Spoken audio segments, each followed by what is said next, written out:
بسم اللہ الرحمن الرحیم۔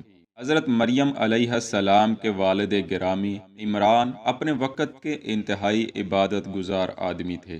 بنی اسرائیل میں آپ کا شمار صاحب دعا آدمیوں میں ہوتا تھا، یعنی آپ جو دعا مانگتے وہ اللہ کی بارگاہ سے مقبول ہو کر لوٹتی۔ آپ کی والدہ کا نام حنا بیان کیا گیا ہے۔ یہ بھی بنی اسرائیل میں عابدہ، زاہدہ اور شب بیداری کرنے والی خاتون مشہور تھیں۔ حنا کی پاک بازی کے اس قدر چرچے تھے کہ آج تک عیسائی ان کی نیک سیرت ہونے کی گواہی دیتے آ رہے ہیں۔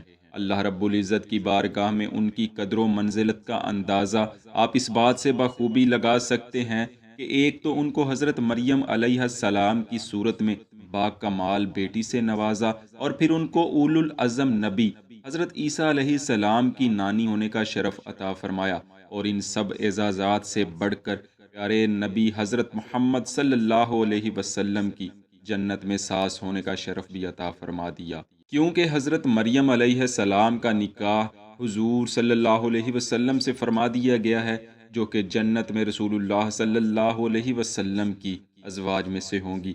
مزید یہ کہ حضرت حنا کا ذکر قرآن پاک میں بھی دو مقامات پر فرمایا گیا ہے، جو ہم آگے جا کر بیان کریں گے۔ منقول ہے کہ حضرت حنا کی بہن جن کا نام اشیاء تھا، وہ حضرت زکریا علیہ السلام کی بیوی تھی۔ یوں حضرت زکریا علیہ السلام حضرت مریم کے خالو ہوئے۔ حضرت حنا اولاد سے محروم تھی، یا یوں کہہ لیں کہ بانجھ تھی۔ ایک دن کے جب بیٹھی ہوئی تھی، آپ نے دیکھا ایک پرندہ ہے جو اپنے چوزے کو چوغا دے رہا ہے۔ یہ منظر دیکھا تو بچے کی شدید خواہش پیدا ہو گئی۔ آپ نے اسی دم نظر مانی، یا رب العالمین، اگر میں حاملہ ہو جاؤں تو اس بچے کو بیت المقدس کی خدمت کے لیے وقف کر دوں گی۔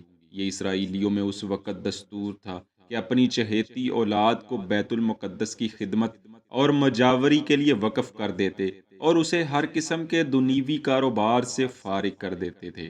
علماء کرام فرماتے ہیں کہ حضرت حنا نے جیسے ہی یہ دعا کی، فوراً دعا مقبول ہوئی اور آپ کو ماہواری شروع ہو گئی۔ ایام مخصوص ختم ہوئے تو طہارت کے بعد عمران یعنی آپ کے شوہر نے ہم بستری کی، جس سے آپ کو حمل ٹھہر گیا۔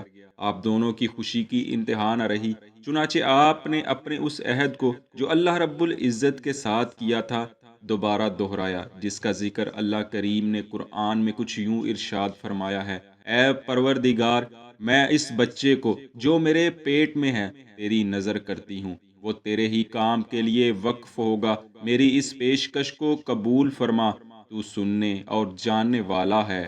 حافظ ابن کثیر لکھتے ہیں کہ اس وقت یہ عام رواج تھا، یعنی جس کی اولاد نہ ہوتی تو وہ نظر مان لیتے کہ اگر اولاد ہوئی تو ہم اسے بیت المقدس کی خدمت کے لیے وقف کر دیں گے، مگر پہلے کبھی ایسا نہ ہوا تھا، جو اب کی دفعہ ہو گیا، کیونکہ اب کے پیدا ہونے والا کوئی لڑکا نہیں بلکہ لڑکی تھی، جو کہ حضرت مریم علیہ السلام تھی۔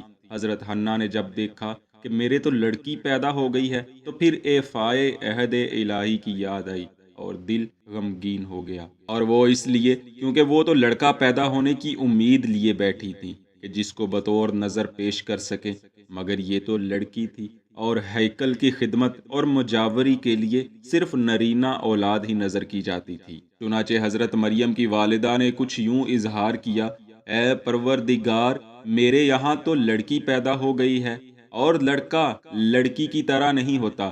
خیر، میں نے اس کا نام مریم رکھ دیا ہے، اور میں اسے اور اس کی آئندہ نسل کو شیطان مردود کے فتنے سے تیری پناہ میں دیتی ہوں۔ حضرت مریم کی والدہ ماجدہ کو اس کے جواب میں ارشاد فرمایا گیا: اللہ خوب جانتا ہے جو کچھ وہ جنی، یعنی اللہ رب العزت نے حضرت مریم کو بطور نظر قبول فرمانے کی خوشخبری سنا دی۔ مفسرین کرام بیان کرتے ہیں، حضرت مریم کی والدہ نے آپ کو جنم دیا تو کپڑوں میں لپیٹ کر مسجد کی طرف لے گئی، اور وہاں پر موجود ان بندوں کو جا کر سونپ دیا جو وہاں پر مقیم تھے۔ چونکہ حضرت مریم ان کے پیشوا یعنی عمران کی بیٹی تھی، لہٰذا ان کی کفالت کے بارے تنازع کھڑا ہو گیا۔ ہر کوئی چاہتا تھا کہ یہ سعادت اسے میسر آ جائے۔ ان امیدواروں میں حضرت زکریا علیہ السلام بھی تھے، اور ان کی بھی خواہش تھی کہ مریم کی کفالت کی ذمہ داری ان کو مل جائے۔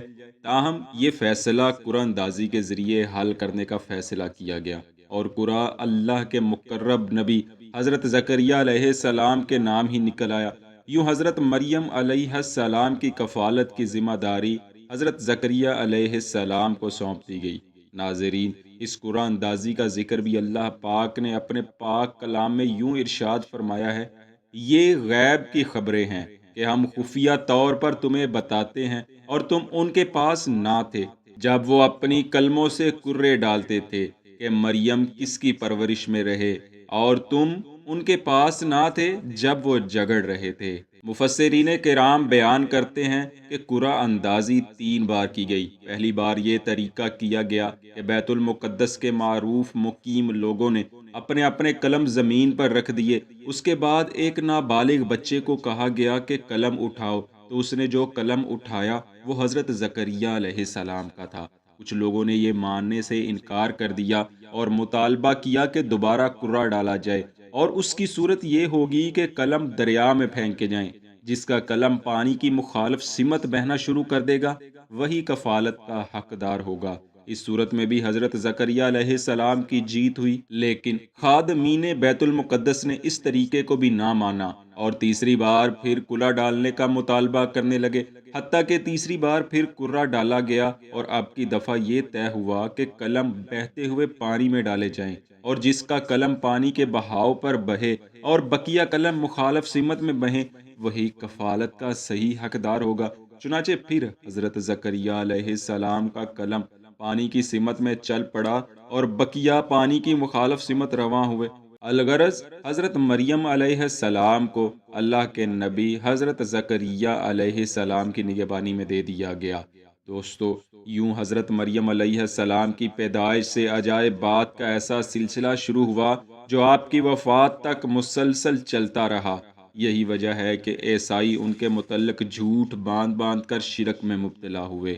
دعا ہے اللہ پاک حضرت مریم علیہ السلام کی مرکت پر کروڑوں رحمتوں کا نزول فرمائے اور ان سے متعلق ہر قسم کی بہتان تراشی و مشرکانہ عقائد و نظریات سے ہمیں اپنی پناہ میں رکھے۔